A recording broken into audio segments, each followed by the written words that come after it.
Hi everyone, Carl from Technical Enduro Skills Training School. Welcome to our second video on pro and expert level bike setup tips and techniques. We hope that everybody found the first video enjoyable, got something from it. We certainly enjoy the dialogue that we've been having with people on the Facebook comments on the various Facebook groups where we've posted the video, as well as in the YouTube comments down below. We've got lots more to share with everybody, so bear with us. If you like what you see, if you like what you hear, subscribe, and we'll be continuing to put videos up. Also, we look to be doing a lot of actual riding tips and technique videos over the next coming months, so look out for those. We might cover a couple more things today that we have previously covered, and that's only because we're trying to add a bit more information to what we've already said, and to answer some of the questions or clarify some of the confusion that there's been on some of the previous videos comments. So bear with us. Hopefully you find it interesting, and hopefully you enjoy the video. Contact points. So wanted to talk to you today about contact points on the bike. This is where the rider interfaces with the bike. It's an often overlooked area that very few people actually discuss, but it's, in my opinion, extremely important. This is a 55-60 horsepower Angry Bear, and you're sitting on top of this thing during a race, trying to keep it in control over rough ground. It can be tough, and anything you can do to improve comfort and reduce energy during your time on the bike while holding on to this bike over rough ground is going to help you a lot, especially in the longer events. We're talking 3 hours plus, you know, multi-day events, etc. You often hear pros and expert riders talk about their bikes and how they just like things in a neutral position, and that's fine, but I can promise you those guys will be the first to tell you when something's out of whack. So when something isn't to their liking. A lot of them have little tips and tricks and things that they like for themselves individually, and that's fine. Everybody is different, and what works for them isn't necessarily always going to work for you. But there are some core things that you can think about that will help you get to the end of the day in more control, save more energy, etc. One thing that I don't hear a lot of people talk about is the grips and the condition of the grips. We've learned over the years that the fresher you keep your grips, and what I mean by that is the newer they are, the more of these little dots that stick up that allow you to hold on to the grip, the easier it is to hang on to your bike. We ride a lot. We put in tens of hours on our bikes every week sometimes. And so we go through grips quite a lot. They're quite soft. We like soft compound grips. And so one of the things that tends to happen is here where we're gripping onto the grip, they start smoothing out. And you know, you just need a little bit of moisture or a little bit of rain or mist to get on that grip, and suddenly you're struggling to hold on to that grip. Your hand keeps sliding off. Doesn't matter how strong you are, you can still hold on to it. Of course, there's no problem. It isn't going anywhere. But the reality is you're working more to try and maintain your grip on the handlebar. It leads to arm pump, it leads to all sorts of problems. So don't overlook freshening up your grips every time they start looking worn or they start losing the pattern that's on them. It really helps a lot. The same goes for your foot peg pins. These foot pegs I'm running have got grub screws in them. The grub screws always stay very, very sharp, so you have really good contact with your boots. But a lot of guys will use steel pegs. Some of them use Raptor titanium pegs. Some of those pegs can round off after heavy use, and it's easy for your boot to slip off that peg, and you know, it just makes staying on the bike, staying in the right position on the bike, a bit harder. I'll add in a little clip about grip tape as well. A lot of guys add grip tape to the bike. It's no need to overdo it. You don't have to go mad with it, but it's just giving your boot, giving your knee a little bit of purchase in places where otherwise you wouldn't have had it. And especially you wash your bike, you make it look all shiny with some silicone spray, and the next thing you can't hold on to your bike. So think about all the bits and pieces that you can do to stay in the best riding position, not only to relax your body at the appropriate time, but also to weight the rear wheel in the right way, to pull on the handlebars in the right way, and just to stay on top of the bike, and use the best technique, because all of that leads to less energy used and a better result at the end of the day if you take your racing seriously. Not to labor the point, we've mentioned it in the past video. A lot of expert and pro guys switch out the standard rear discs for a solid rear disc. You get a solid rear disc on the KTM 6-day models as well. Two reasons. Mud gets stuck in these holes when you're at a very messy, very wet, very muddy race, and that mud rotates inside the brake pads, and it does two things. First thing is it has a habit of sometimes forcing the pads apart. So every time you go for the rear brake, you have to pump at times or two to get it to activate properly. So you get inconsistent braking performance on the rear. And the second reason, and probably another big reason why a lot of guys do it, especially guys that ride a lot and guys who ride a lot in muddy conditions, is if you don't have mud rotating, scraping past your rear brake pads just last so much longer. In the UK, in some of the worst muddy races, we can sometimes go through a set of brake pads in a 3-hour event. When you run a solid rear disc, you get a lot more rear brake pad life out of your rear brakes. So a good addition to any bike. When I did the Michelin Enduro tire review in one of my other videos, I mentioned that Michelin does the front tire in two widths, the 90/90 as well as the 90/100. Some guys were confused reading some of the tire measurements and specs and assumed that the one tire is only taller and not wider. Well, I wanted to show the example here. So the bike on your right is running the 90/90, and as you can see, it's a fairly narrow looking tire and it's got a very rounded profile. If you look to the fork leg protectors here, you can see I can easily get my hand and my fingers through. So you can see on both sides there's a reasonably sized gap. Then moving over to the 90/100, significantly wider profile, much more of a flatter sort of profile. You can see here how close it is. There's no way I could even get a single finger in there.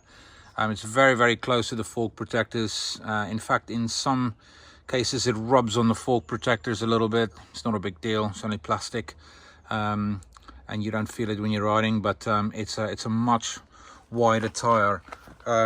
Putting sort of a ruler over it, if I look at the 90/100 and I look at the one end of the knob to the other end, best estimation it's about 100 mil from the one end to the other end. And if I come over to the narrower tire and I look at it from here to here, don't know, best estimation sort of 85, maybe 90 at best. So there's a good 10, maybe 15 millimeters in difference between the two. Yeah, so that's the difference. Now, why would you use a wide front tire? Specifically in extreme enduro, we all prefer the wider front. That's because it gives a much wider contact patch. And when you're going down steep downhills with your front wheel in front, then, you know, with that wider contact patch, you just have so much better control going down really, really steep downhills. And the other thing is in rocks and riverbeds, even over roots, you just seem to have a bit more control. The carcass is a bit more amenable over some of those obstacles, and you have a wider contact patch, so it grips a bit better. And then the narrow front, that is really, really good in high speed events. Doesn't climb out of the ruts as much as the wide front does. Very precise steering at high speed, and so that's when you'll choose the narrower 90/90 for the faster events. Another tip worth mentioning is thinking about weight. So what we do when we train for events is we always train with a full tank of fuel. We get used to riding with a full tank of fuel. When you're racing, you're going to be starting with a full tank of fuel. And so you see a lot of guys come to the practice track, they have very little fuel on their bike, they want to lighten the bike up. It's pointless because when you're doing your events, you're typically riding with a full tank of fuel. So the advice is train with the stuff that you will be racing with. That goes for full tank of fuel, it goes for all of your gear, it goes for a full water bladder on your back, etc. Get used to managing that weight and riding with that weight. That's the best way to train. That said, don't carry unnecessary weight in your backpack. If you can, take some of that weight off your back and put it on the bike. Fit your tools, fit your levers, fit your spares on the bike itself. Find little hidey holes. There's lots of them on the bike that we talk about in some of the other videos to take that weight off your bike. You can imagine as you're racing a 3-hour event, a 5-hour event, the amount of times that you're sitting down, standing up, sitting down, standing up, sitting down, standing up. Every time you're standing up, either with 2 legs or with 1 leg, you're lifting whatever weight is on your body, and your legs will start feeling it. It's okay. You're a tough guy. You're a strong guy. It doesn't matter to you maybe that that you're lifting that weight every single time. But for those guys who really want to optimize their performance, who really go for the last few seconds, guys who are in their late 40s like myself, and you're racing for 4 or 5 days during a multi-day event, on day 3, on day 4, you can be quite fatigued. And so you want to start making those changes early on in the week. Keep as much weight off your back so that you finish the week as strong and as best position as possible. A surprising number of people asked me about these things. I made a video on how to make them, and I just assumed everybody knew, but a lot of people obviously didn't. What a lot of us do, people who take their nutrition seriously, we use energy gels. You buy these in various flavors and makeups. I'm not a nutritionist, so I'm not going to tell you which one's the best. You got to find one that works for you. I like these coffee ones. They are full of electrolytes. They're full of carbohydrates and a bit of caffeine, and it gives you a boost when you need it. We don't generally use these if we race less than 2 hours. You know, after 45 minutes, your glycogen stores deplete if you're hammering hard the whole time.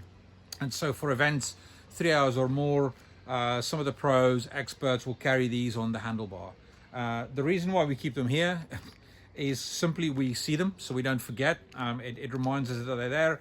And secondly, it's very easily accessible. And so you get to a hill, there's a bit of a queue, there's other riders in front of you, you've got a moment to grab some energy. It's very easy to access it right here on the handlebar. Or you pull into the pits while your team's refueling, your energy gel is right there, and you can grab it. It's very, very good. And all you do is you grab the tab, you lift the tab up and you pull your energy bar out, and that's it. And so that's how we use them. You can put other things under here.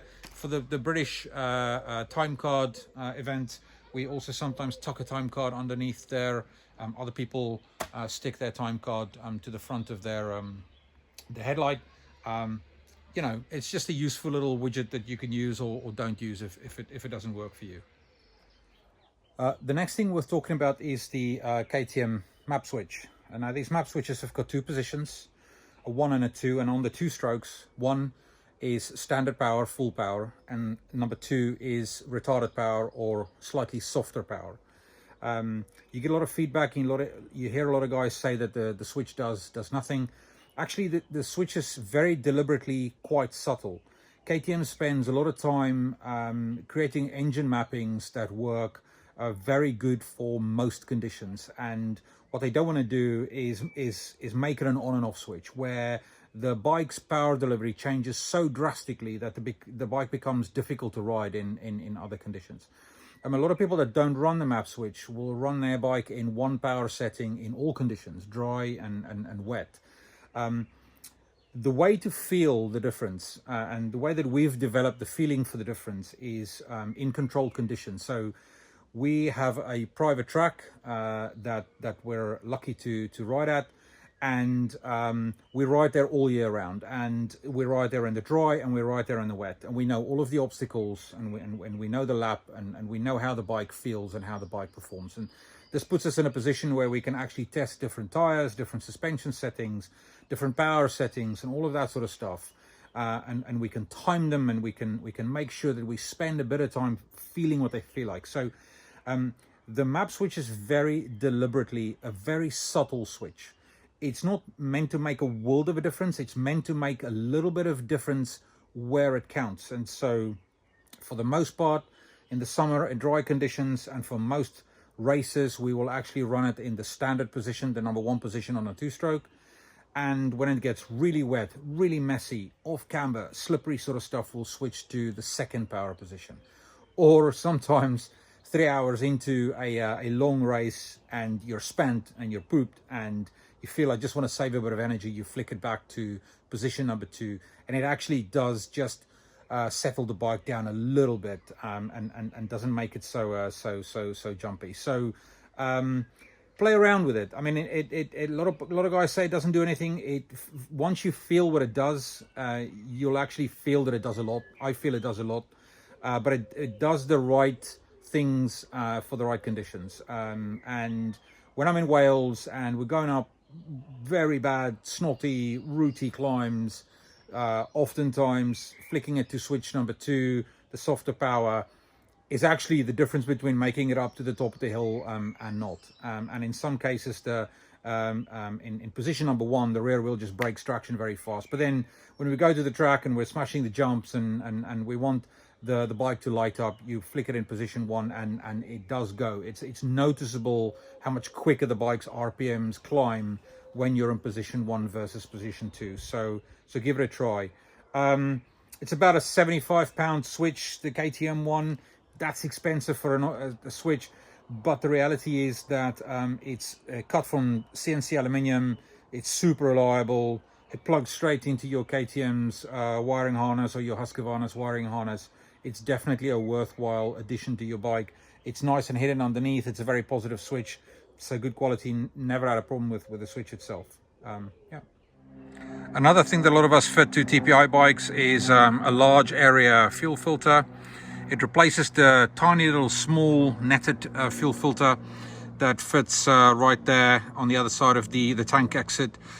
I mean, this doesn't add any performance as such, but all it does is it's a wider surface area, and so there's less chance of a very small bit of debris getting through your system in some crazy way and just and blocking up the fuel flow to the engine. So certainly not a must-have item, but we've run them on 2 TPI bikes now for 3 years, and they've been fantastic and reliable.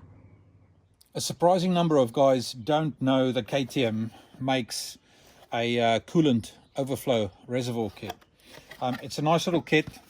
It comes with a coolant overflow tank, a hose, and some connectors. And it's designed incredibly well. What it does is when you take your header pipe off, it slides into the down tube of the bike itself. There's 2 holes in the frame already, and these line up with those 2 holes in the frame, and your little connectors go through the frame and into little coolant overflow tank. And then what happens is your hoses connect to the overflow on the radiator cap, and so forth, and it fits really nice in there. You don't even know it's on the bike. You'll just see a couple of little hoses come out. What this does is, in extreme riding conditions where your bike gets very, very hot, when your coolant heats up, it often pushes out the top of the overflow. And what happens is you lose your coolant. That coolant never comes back. It ends up on the ground. When you fit a coolant overflow or coolant recovery tank, what happens is when the liquid expands, it goes out the top cap into the little recovery tank. And as soon as the pressure decreases, it sucks that liquid back into your radiators. So you never, ever lose any of your coolant. A lot of us use these for any kind of extreme enduro, any kind of tough event where a bike is likely to boil despite having a fan. If you've ever boiled your bike, you're a candidate for one of these. Eurotech sell these for about 30 quid as a kit. It's not very expensive. It's cheap insurance to make sure that you don't lose coolant, you don't end up seizing the bike, and you've got the best possible chance of getting to the end of the race. There's other companies that make them, but they're significantly more expensive. I think in America there's a company called IMS. IMS make them. They're about £100. There's also an American company called Motion Pro. They make them. but I highly recommend picking one of these up from Eurotech KTM. They're about 30 quid if I remember correctly. I'll put the part number down in the description of the video. But they're very easy to fit, and it's absolute insurance to keep your bike from running well and never losing any of your fluids. A lot of guys asked why we don't use full aluminium skid plates. They're very, very strong, but what we find is that an aluminium, when it gets really rough underneath, it gets hung up on rocks and logs. Plastic slides over rocks and logs much easier and much more consistently than aluminium bash plates. Also, these are usually significantly lighter. They're usually cheaper. They vibrate less. And so all in all, if you're looking to save weight and you're looking to be competitive and not get hung up on obstacles on the trail side, plastic bash plate is the way to go. A lot of guys saw the Rekluse clutch cover on my bike. They asked if I use a Rekluse clutch for riding. Actually, there's two different Rekluse clutches. So Rekluse make an aftermarket standard clutch that is very high performance, comparable to Hinson clutches. A lot of the motocross guys use them. They provide phenomenal amount of bite. They have significantly more fiber plates in them to provide more friction. What most people mean when they say Rekluse clutch is the slipper clutch that they do, the auto clutch, for lack of a better description. I don't. I use a standard KTM clutch. So does my son. We've used standard KTM clutches forever. I don't know of any Extreme Enduro pros that use a Rekluse slipper clutch. I believe the vast majority of them use standard KTM or Husqvarna clutches, or the Rekluse, I think it's called a core clutch, which is the standard clutch that work in the standard way. The reason I personally don't use the slipper clutch is because I feel that it makes technical riding a bit more difficult. Actually, there's a lot of value in spending time developing a good clutch and throttle control, and spend some time developing good dexterity in your clutch finger and knowing how to use your clutch bite point. For me, a lot of Extreme Enduro techniques, what you'll do is you'll punch your front wheel into an obstacle, you'll load the engine and you'll pop. You'll do a double blip technique.